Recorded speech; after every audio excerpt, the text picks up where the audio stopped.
Bienvenidos a esta inversión profunda. Hoy nos vamos a meter en una tensión que lleva ahí, 2000 en el cristianismo. ¿Cómo se come eso de un mensaje de paz, de amar al enemigo, con la realidad, la cruda realidad de la violencia y la guerra? Pues sí, exacto. Es una tensión central. Y las fuentes que tenemos delante nos muestran como dos caminos principales, ¿no? Dos interpretaciones que han surgido. El pacifismo, que dice nada de violencia, nunca. Rechazo total. Eso es. Y por otro lado, la doctrina de la guerra justa, que permite usar la fuerza, pero ojo, bajo unas condiciones súper estrictas. Vale, pues nuestra misión hoy es desentrañar un poco cómo estas dos ideas han ido evolucionando, a veces chocando, desde los primerísimos cristianos hasta hoy. Vamos a ello. Si empezamos por el principio, el pacifismo parece que bebe directamente de las enseñanzas de Jesús, ¿verdad? Pienso, no sé, en el Sermón de la Montaña. Fundamentalmente sí. Mandatos como amad a vuestros enemigos o aquello de no resistáis al que es malo fueron cruciales para las primeras comunidades. Hay bastantes indicios de que muchos cristianos de los primeros siglos evitaban el servicio militar. ¿Ah, sí? Sí. Figuras como Tertuliano, ya por el siglo II, III, llegó a decir que ser soldado era incompatible con ser cristiano. Decía que Cristo, al venir, desarmó a los cristianos. Imagínate, era una postura súper contracultural en el Imperio Romano. Ya, claro. Pero algo cambió drásticamente. Las fuentes señalan un giro.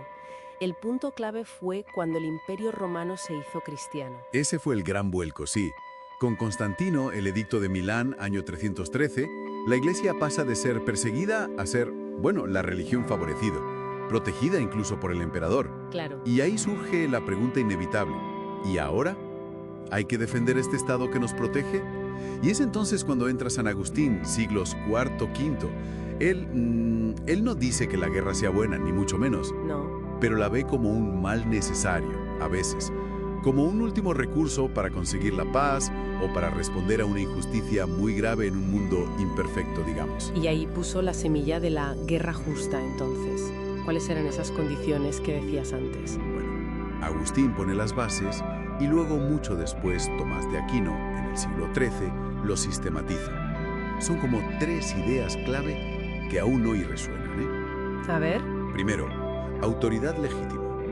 O sea, solo puede declarar la guerra quien gobierna legítimamente, no un particular. Segundo, causa justa. Tiene que haber un motivo grave, una agresión sufrida, algo que reparar. No vale la guerra para conquistar, y ya está. Vale. Y tercero, recta intención. El objetivo debe ser buscar la paz, el bien, no la venganza, ni la codicia, ni el odio. Entiendo la teoría. Suena lógico. Pero claro, luego piensas en episodios como las cruzadas, que también menciona las fuentes. ¿Cómo encaja eso con la recta intención o la causa justa? Ahí vemos la distancia enorme que puede haber entre la teoría y la práctica. Se usó la justificación de la guerra justa, sí, pero a menudo se mezcló con otra idea muy peligrosa, la de guerra santa. Ajá. Y claro, cuando ves al enemigo no solo como alguien injusto, sino como el mal personificado, pues es muy fácil que se te olviden los límites morales. Se justificaron auténticas barbaridades, incluso contra no combatientes. Ya veo. Complicado. Damos un salto en el tiempo, siglo XVI, Reforma Protestante.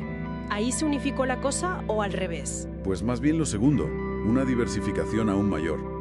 Lutero y Calvino, por ejemplo, mantuvieron la idea de la guerra justa. Se apoyaron mucho en su doctrina de los dos reinos.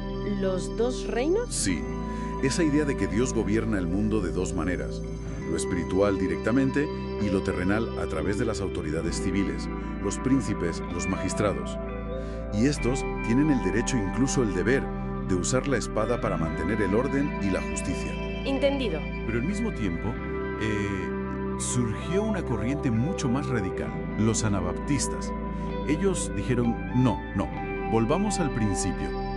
Recuperaron un pacifismo absoluto. Rechazaban cualquier participación en la guerra, en el gobierno, querían una separación total iglesia-estado. Qué interesante esa tensión. Y bueno, llegamos a tiempos más recientes. Las guerras mundiales, la era nuclear. ¿Cómo impactó todo eso en el debate? El impacto fue tremendo, brutal. la escala de destrucción del siglo XX, hizo que mucha gente volviera a mirar al pacifismo y también que se cuestionara muy seriamente si la teoría de la guerra justa seguía valiendo. Claro. Dentro de la Iglesia Católica, por ejemplo, ya el Concilio Vaticano II, en un documento importante, Gaudium et Spes, mostró una preocupación enorme por la guerra moderna, por las armas de destrucción masiva. Ya. Y más recientemente el Papa Francisco ha ido incluso más allá. Ha llegado a preguntar abiertamente si hoy en día se puede seguir hablando de guerra justa, con armas que causan tantísimo daño indiscriminado a civiles. Él promueve mucho la no violencia y habla de buscar una paz justa. Paz justa. ¿Qué implica eso? Pues implica no solo parar la violencia, sino abordar las causas profundas de los conflictos. La desigualdad, la injusticia, la falta de derechos. Ir a la raíz. Entiendo. ¿Y en el mundo protestante? Pues ahí sigue habiendo diversidad. Tienes las iglesias históricas de paz, como los menonitas o los cuáqueros, que son firmemente pacifistas. Y luego otras tradiciones que, siguiendo más la línea de Lutero o Calvino, aceptan que un cristiano pueda ir al ejército, pero siempre bajo condiciones éticas muy claras. Entonces, lo que vemos al final, repasando las fuentes, es como una tensión constante, ¿no? Como dos hilos que recorren toda la historia cristiana. El pacifismo radical y ese intento de justificar éticamente la fuerza como último recurso. Exacto. No hay una única respuesta fácil o monolítica, y la forma de interpretar estos principios ha cambiado muchísimo según el contexto. No es lo mismo ser una minoría perseguida en Roma que una fe global con naciones enfrentadas con armas nucleares. El desafío es diferente. Lo cual nos deja con una pregunta potente para hoy, ¿no?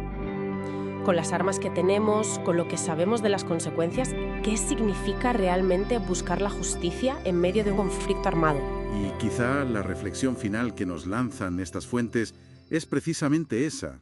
En un mundo que sigue desgraciadamente marcado por la violencia, estamos quizá obligados a ir más allá de simplemente decir si una guerra es justa o injusta.